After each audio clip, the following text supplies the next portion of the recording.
My name is Guntaas, and I am a Ashtang and Iyengar yoga teacher at Asan Yoga Pune. And today I will be presenting my topic on the female reproductive system, its anatomy and physiology.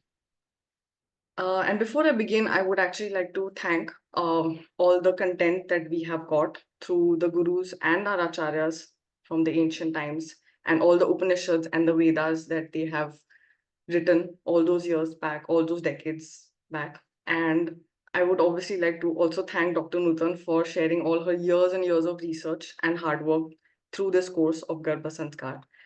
And I would also like to thank the talented pool of teachers, practical yoga teachers, and the guest lecturers at AYG Academy for sharing their knowledge, their pre-recorded sessions. They were totally invaluable for us. And of course, I would like to thank my classmates for such an engaging environment that was created. Thank you for your questions. They really helped me learn a lot, questions that I could not even think of myself. And lastly, I would like to thank my family for supporting me throughout this duration of the course. It was not easy, given the multiple things that I was handling, but I'm really grateful that I've reached the final stage. So moving on, I would like to just give you a brief of the contents that we will be looking at today, starting with the external anatomy, internal anatomy, menstrual cycle, the Rajaswala Paricharya, and the yoga for healthy puberty that can be done for the females. So before I start, I would actually like to ask you all a question that when was the first time you became aware of the physical or the anatomical structure of your own body, of the female body? What age were you in when you got to know the actual structure? Would anyone like to? Maybe 15 years. Okay. All right. So that's actually very good, because just to share a very embarrassing, funny anecdote, I remember going to the medical store with my friend and she wanted to buy tampons. So I was very curious. I asked her, how do you even use these tampons? Because I used to always use sanitary napkins. And, when you use them, how do you go to the washroom? So she just looked at me in a very condescending way and said that, don't you know there are three openings down there that, you put the tampon in the vaginal opening and you go to the washroom and pee from the urethra. So that was very, very embarrassing for me. And this was back in college, so not that long ago. So thank you, ma'am, for very apt topic that's been given to me. So just starting now with the female reproductive system.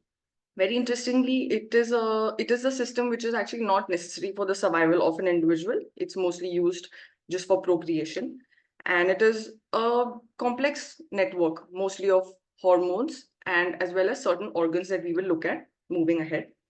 Now, to begin with, we will start with the external anatomy.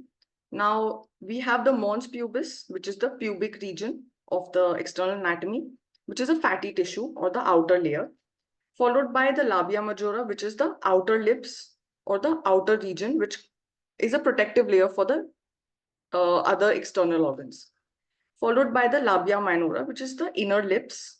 And as we can also see, the labia majora has some hair on it, which usually develops during puberty. And this is usually to offer you a protective layer for the internal organs, which are fairly sensitive. Then we have the clitoris, which is basically like a button-like structure, and it is very sensitive, one of the most sensitive parts of the female body. And then we have the urethra, where, of course, I was not aware of, so now I'm aware of it very well, where we have the bladder opening. And then we have the vaginal opening through which the menstrual blood comes out, and also the baby through vaginal birth. And then we have the anus, which is the through which we have the excretion function happening. So these are just some details about all of these external organs. Then following this, we have this very interesting number. So would anyone like to guess what this number means? It's around 2 million or 20 lakh.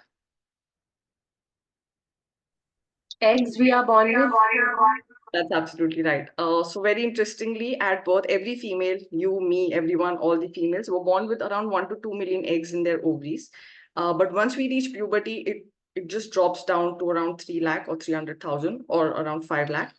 And then when we hit menopause, it only remains 2000. So after puberty hits, after every month of menstruation, these eggs keep dropping in number, which is why we also know that there are certain ages, fertile time during which a woman can have, is conducive to have a baby. Now, moving on, we have the internal anatomy. So starting with, this is what the internal structure looks like. And we have the uterus, which is kind of like a pear-shaped structure. And where this is the place where the egg or the baby, the fetus, is born. This is the womb. And then we have the fallopian tubes, which are 2 in number on each side of the uterus. And this is where the egg gets fertilized by the sperm.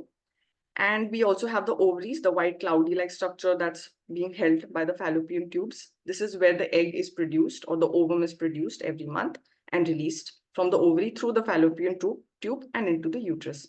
And then the very important layer, which is the endometrium layer, which is the inner lining of the uterus. So this is where the fertilized egg attaches itself during implantation. And then we also have the cervix, which is right at the bottom of the uterus, between the vagina and the uterus.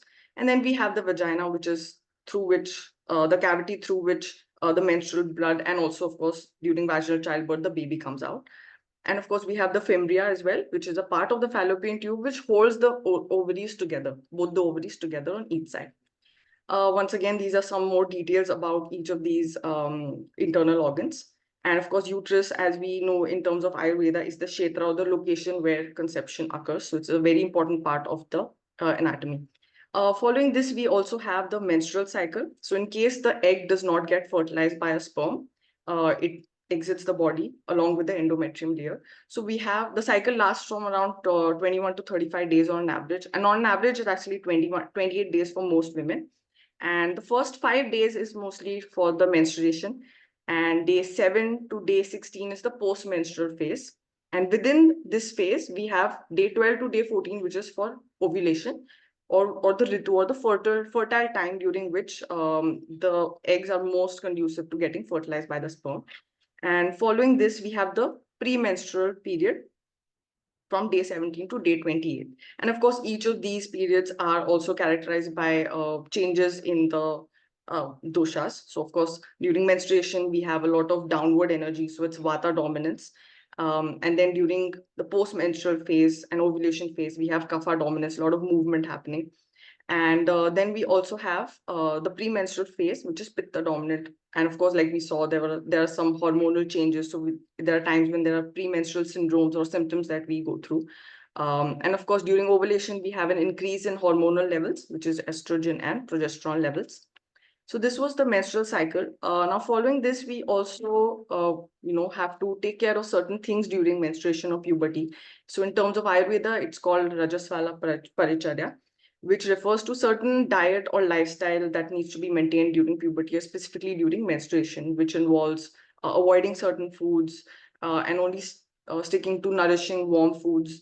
Then we also have to ensure that we maintain personal hygiene, because like we saw yesterday in Anshu's presentation and other presentations, that a lot of hormonal issues later in life, and even as Sharda ma'am mentioned, later during pregnancy, these issues come up if we don't maintain personal hygiene. And then, of course, we have the, certain yoga practices that we can do. So to begin with, because during the time of puberty, our body is still developing, and we need to make a strong foundation for our menstrual cycle ahead and for our pregnancy in the future, if we choose to have one. So there are certain things that a girl or a female can do during puberty, starting with Sush Vyayam and Surya Namaskar. So Surya Namaskar is like this whole package that one can do to be completely mentally, physically fit, because it kind of works on the entire body, starting from the head, Sahasrara Chakra, to the Swadhisthana Chakra, or the Mooladhara. Now, there are specific more advanced poses that one can do. For example, Tadasana, Vrikshasana, Baddha Konasana, and Navasana. So these have, of course, different benefits for a woman or a female who's in puberty. So these are certain poses that we can do for a healthy puberty. And of course, one major disclaimer is that we should avoid inversion poses during menstruation, because as we discussed, that during menstruation, there's a downward flow or apna vayu. And these are just some interesting facts that I came across. So the egg or the ovum, like we saw, that gets released from the ovary is the largest cell in the body. And the lifespan of an ovum, unlike a sperm, which lasts for 2 to 3 days, an ovum only lasts for actually 12 to 24 hours. And very interestingly, to begin with, our uterus is actually just 3 to 5 centimeters. But like we saw that during pregnancy, there's some dilation or expansion of the uterus that happens. So it can go up to 38 to 40 centimeters, which is, I don't know, a lot of times into the original size. And then we have the clitoris, which is actually, it's one of the most sensitive parts of the female body, and it has 8,000 nerve endings. So no wonder it's so sensitive. So these were just some interesting facts that I came across that I thought I should share. And these are just some of the resources that I refer to. And in the end, I would like to thank everyone and thank Nutan ma'am for giving me this opportunity and for bearing with me. I know I was not able to complete the assignments on time, but given my personal situation, I was just handling too many things at a time, but I'm glad I was able to complete it. So thank you so much.